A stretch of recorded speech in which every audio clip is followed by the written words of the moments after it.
नमस्कार, बहुत स्वागत है आपका। आप देख रहे हैं सुदर्शन मध्य प्रदेश और मैं हूं आपके साथ दिव्या माधवानी। बुलेटिन की शुरुआत करेंगे मध्य प्रदेश की बड़ी हेडलाइंस के साथ। उज्जैन में जिहादियों की गैंग का खुलासा, 4 हिंदू लड़कियों से लव जिहाद का मामला। पीएम मोदी ने 6 रेलवे स्टेशनों का किया लोकार्पण। रेलवे स्टेशन होंगे आधुनिक सुविधाओं से लैस। ऑपरेशन सिंदूर को पाठ्यक्रम में शामिल करने की मांग, विधायक रामेश्वर शर्मा ने की मांग। अब जानेंगे खबरें विस्तार से। मध्य प्रदेश के उज्जैन जिले के बिचडोद गांव में 7 जिहादियों के एक गैंग ने 4 मासूम हिंदू लड़कियों को निशाना बनाया है। ये जिहादी 1.5 साल से लड़कियों की तस्वीर वीडियो बनाकर सोशल मीडिया पर वायरल करने की धमकी देकर उनका यौन शोषण कर रहे थे। गांव में फैले संगीन मामले को लेकर 22 गांव के लोगों ने एक खास हिंदू पंचायत बुलाई। पंचायत में साफ चेतावनी दी गई कि अगर जिहादियों के मकान नहीं तोड़े गए तो वो बड़ा आंदोलन करेंगे। पुलिस ने अब तक 2 जिहादियों को गिरफ्तार किया है, जिसमें से एक फरमान मंसूरी ने पुलिस से राइफल छीनकर भागने की भी कोशिश की, जिसके बाद शॉर्ट एनकाउंटर में उसे गोली लगी। ग्रामीणों का गुस्सा 7वें अब आसमान पर है। जिहादियों के मोबाइल में मिली अश्लील वीडियो, फोटो और चैट देखकर पूरा इलाके में हड़कंप मचा हुआ है। ये गैंग मासूम लड़कियों को शिकार बनाकर उनके भविष्य के साथ क्रूर खेल खेल रहा था। लव जिहाद को लेकर ज्ञापन इसलिए सौंपा गया कि वर्तमान में जो स्थितियां दिखाई दे रही है वो पूर्व से नियोजित एक प्रकार का सुगठित षड्यंत्र यहाँ पे सामने आ रहा है। भारतीय सनातन धर्म परंपरा में हिंदू सनातन धर्मियों का अपना एक महत्व है। हम जान रहे हैं कि विधर्मी लोग इस सनातन धर्म की कड़ी को तोड़ने में लगे हुए हैं। सबसे बड़ी बात है कि पिछले 6 महीनों में तकरीबन 13 ऐसे केस आए हैं जिसमें लव जिहाद की स्थिति बनी है। इसके अलावा भी यदि हम आपसे बात करें मध्य प्रदेश की, तो मध्य प्रदेश में दमोह है, भोपाल है, इंदौर है, देवास है, बिछड़ोद है, अलग अलग प्रकार के जिलों में और ग्रामीण क्षेत्रों में इस प्रकार की स्थितियां आ रही हैं। सुनने में यह भी आता है कि लव जिहाद का तरीका बदल दिया गया है। लोग छोटे छोटे बच्चे, मतलब कि जो 8th क्लास के बच्चे, 9th क्लास के बच्चे, 10th क्लास के बच्चे हैं, उनके स्कूलों के बाहर भी एक ऐसी स्थिति बना दी गई कि पहले तो उनको नशे की लत दी जाती है और दोस्ती की जाती है, वो करवाई जाती है। इस प्रकार के अलग अलग क्रम कॉलेजों में, होटलों में, हॉस्टलों में और अलग अलग प्रकार के धार्मिक स्थलों में, और कुछ पॉइंट जहाँ पर पे चौपाटी का स्थान होता है, ये सारे हॉन्टेड एरिया हैं, ये टारगेट एरिया हैं। इन स्थानों पर जाकर के पूर्व नियोजित संगठित षड्यंत्र को अंजाम दिया जा रहा है। मध्य प्रदेश शासन से, भारत शासन से मांग है कि इस प्रकार के लव जिहाद के विरोध में सकल सनातन धर्म समाज इसका विरोध करता है, निंदा करता है। प्रधानमंत्री मोदी ने आज मध्य प्रदेश के 6 रेलवे स्टेशनों का वर्चुअली लोकार्पण किया है। इस योजना के तहत इन स्टेशनों में 86 करोड़ रुपए की लागत से आधुनिक सुविधाएं उपलब्ध कराई जाएंगी। इस महत्वपूर्ण योजना में मध्य प्रदेश के नर्मदापुरम, ओरछा, कटनी और शाजापुर जैसे प्रमुख स्टेशन शामिल हैं, जिनका विकास यात्री सुविधा के लिहाज से एक बड़ा कदम साबित होगा। प्रधानमंत्री मोदी ने राजस्थान के बीकानेर से इस वर्चुअल लोकार्पण समारोह में भाग लिया, जबकि मध्य प्रदेश के मुख्यमंत्री मोहन यादव नर्मदापुरम से इस कार्यक्रम को संबोधित कर रहे थे। भोपाल इंदौर मेट्रो प्रोजेक्ट में तुर्की की कंपनी आसिस गार्ड को ऑटोमेटिक फेयर कलेक्शन सिस्टम लगाने का ठेका मिलने को लेकर मध्य प्रदेश कांग्रेस कमेटी ने कड़ा विरोध जताया है। पूर्व मंत्री पीसी शर्मा के नेतृत्व में कांग्रेसियों ने मेट्रो ऑफिस का घेराव किया और पाकिस्तान मुर्दाबाद के नारे लगाए। और ये कंपनी वो है जिसने ड्रोन और मिसाइल दिए थे पाकिस्तान को, जिसने अटैक किया। वहाँ हम उनके जनरल का उस बात को लेकर प्रमोशन कर रहे हैं, तुर्की के सामान से जो कि कुछ भी किया उनने। तो ये पूरे देश ने तय किया कि तुर्की में बहुत पर्यटन स्थल हैं, वहाँ नहीं जाएंगे कोई। तो ये तुर्की के भोपाल और इंदौर की ट्रेन में लगने का मतलब क्या है? जो लग गए हैं उनको निकालिए, टेंडर निरस्त कीजिए, उसका पूरा पैसा जब्त कीजिए, तभी इसका उद्घाटन हो। और नहीं तो एक बड़ा प्रदर्शन कांग्रेस पार्टी आगे के समय में करेगी। 7 दिन का समय हमने इनको दिया है और जिसने स्वीकृत किया था, क्योंकि ये तुर्की पाकिस्तान समर्थक हिंदुस्तान का विरोधी सालों से है, तो ऐसे कैसे लगा लिया? और वो अभी प्रूव हो गया जब 26 लोगों की हत्या आतंकवादियों ने की है पहलगांव के अंदर।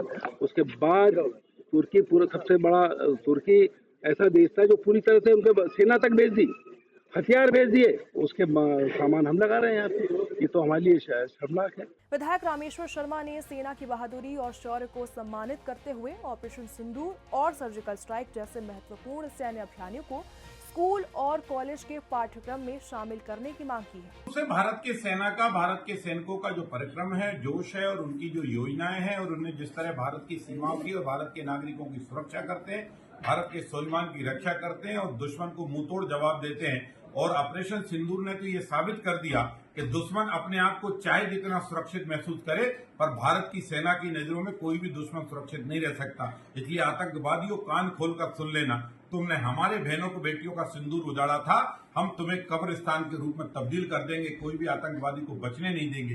रात के अंधेरे में भी जब भारत की सेना ने अपना पराक्रम दिखाया है, तो ऑपरेशन सिंदूर हो या सर्जिकल स्ट्राइक हो या इससे पहले के युद्ध हो, यूपीएससी सिविल सर्विसेज परीक्षा 2024 के पास 58 प्रतिभागियों का कुशाभाऊ ठाकरे कन्वेंशन सेंटर में सम्मान समारोह का आयोजित किया गया।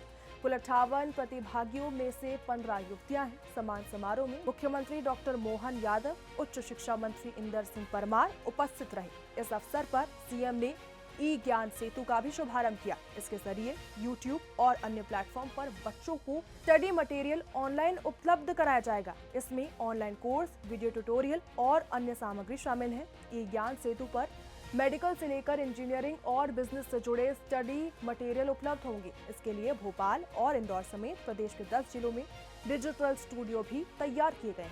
विक्रमादित्य के काल में शकों ने पूरे उस समय का भारत तो आर्यावर्त था, हिंदू कुश के आगे तक का भारत माना जाता था, और ऐसे में पूरा भारत शकों के आक्रमण के बाद गुलाम हो गया।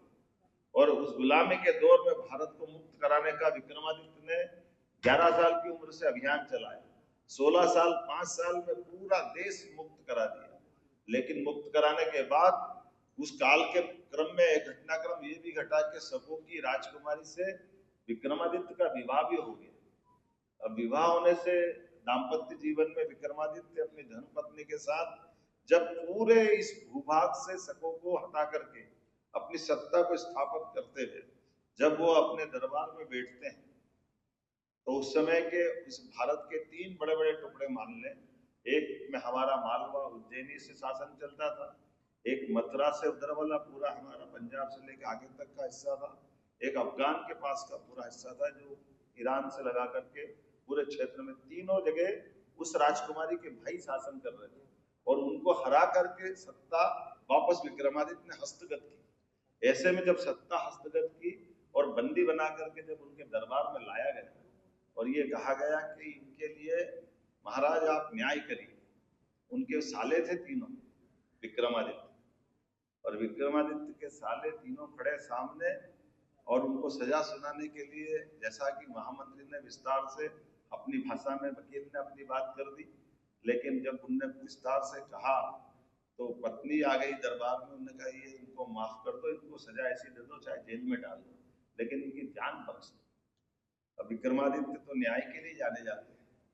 विक्रमादित्य ने कहा कि मैं अपने देश के अंदर शासन के सुशासन के लिए जाना जाता हूँ, और मेरे भले ही ये साले, लेकिन देश के ऊपर आक्रमण करने वाले आक्रांता हैं, इसलिए आक्रांताओं का एक एक सांस का हिसाब भी देश रख रहा है। इनको कुछ समय भी जिंदा रहना, ये मैं देश के साथ न्याय नहीं करूंगा। उसी समय तीनों सालों को हाथी के पैरों से तलाकर उनको दबाकर उनको उनका प्राणांत करा दिया। यह हमारा विक्रमादित्य का वो न्याय आज भी इस बात के लिए गौरवान्वित करता है कि शासन के सूत्र संभालने के बाद सत्ता की व्यवस्थाओं से जुड़े हुए लोगों को अपना किस प्रकार का चरित्र रखना चाहिए। इसलिए विक्रमादित्य को न्याय के लिए भी जाना जाता। दुनिया उसको जीते जी भगवान राम के।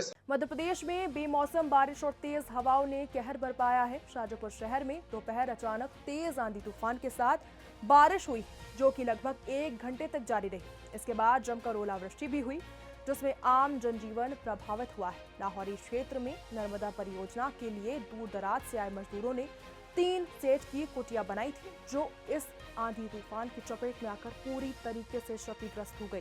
पिछले कुछ दिनों से शहर और आसपास के ग्रामीण इलाकों में बारिश का सिलसिला लगातार जारी था, लेकिन बुधवार को मौसम ने अचानक करवट ली।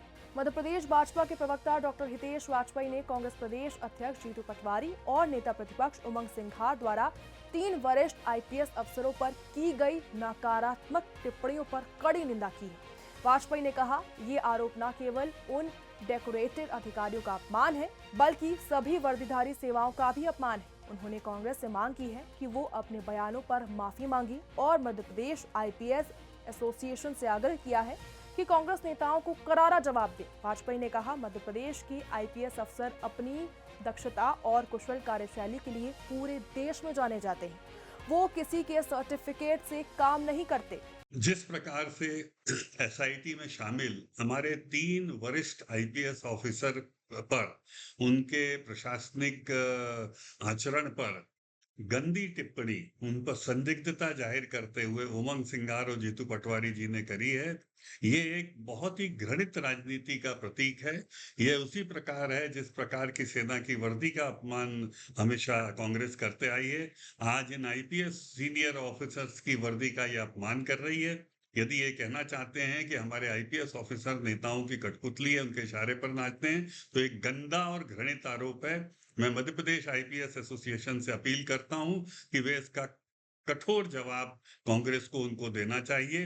क्या इन तीनों आईपीएस की जो प्रशासनिक आचरण है वो कभी संदिग्ध रहा है? मध्य प्रदेश में 6 रेलवे स्टेशनों का कायाकल्प और उनके लोकार्पण को लेकर कांग्रेस ने सवाल उठाए। कांग्रेस मीडिया विभाग के अध्यक्ष मुकेश नायक ने कहा कि सरकार केवल नाम बदलने की राजनीति में लगी हुई है। और नाम कितने स्टेशनों के बदले जा रहे हैं ये भी जरा बता दें प्रदेश की जनता को। सड़कों के नाम बदलना, स्टेशनों के नाम बदलना, शहरों के नाम बदलना, किताबों के नाम बदलना, कापियों के नाम बदलना,